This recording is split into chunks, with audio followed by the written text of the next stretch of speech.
Bonjour et bienvenue dans ce tutoriel consacré à l'installation et la configuration d'Apache sur Linux.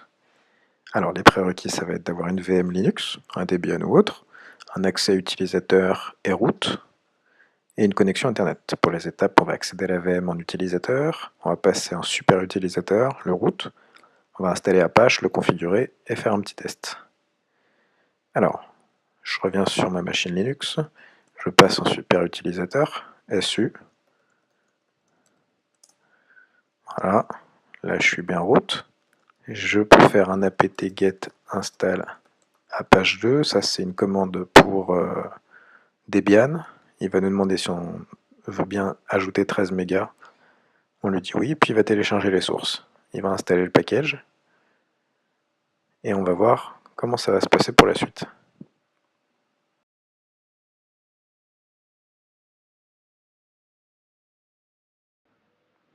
Alors, il a fini de l'installer. Si je vérifie ça, je fais un tcinit.d, je devrais avoir un Apache, et je peux regarder le statut en tapant status. Alors, on va pouvoir tester du coup. Donc, il faut rediriger le port, hein, bien sûr. En ce qui concerne la virtualisation, j'ai fait un tutoriel, ça va s'afficher en bas à droite. On va sur le 92, et voilà, c'est fonctionnel. On a bien l'Apache. Bon, maintenant on voudrait pouvoir le mettre ailleurs. Du coup, pour ça, on fait un nano etc apache. Ça va être apache.conf. Dans ce fichier-là, en fait, maintenant, ce qui nous explique ici, c'est qu'il y a une waitlist. C'est ça la différence en fait entre la précédente version et celle-ci. Il faut ajouter dans la apache.conf en fait l'endroit dans lequel on va mettre notre arborescence. Aujourd'hui, il est dans ici, var_w. Donc je pourrais mettre un user 3w par exemple. Ou alors plutôt un home user 3w. Ok, home user, et donc ici il n'y a pas de 3w. Donc je vais faire un exit, et je vais faire un mkdir 3w.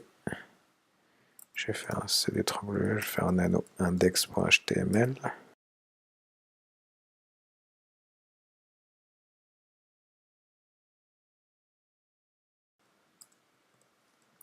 Voilà.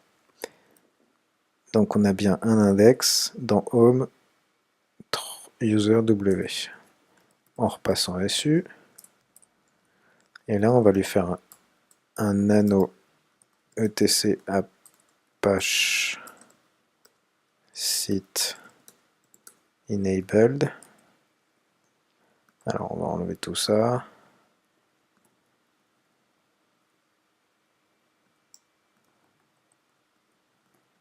Voilà. Et ici on va mettre pareil. Home user w. Une fois qu'on a fait ça, on peut faire un etc apache. Non. Un etc init.d apache restart. Je peux voir le status. Ok. Et donc on va voir, quand on recharge, on a bien le Apache running. Donc voilà, la configuration est assez facile, hein. Il faut juste penser donc à toucher le etc apache.conf ici et d'ajouter en fait ici le répertoire dans lequel vous voulez mettre votre configuration. Et il faut répliquer ça sur le site enabled 00 default et redémarrer le service. Voilà, donc c'est assez facile. Voilà pour ce petit tutoriel. Donc on a bien installé Apache en route, configurer Apache toujours en route, et tester ça en utilisateur. Voilà, merci d'avoir suivi ce petit tutoriel. N'hésitez pas à le partager si vous avez aimé. Voilà, merci.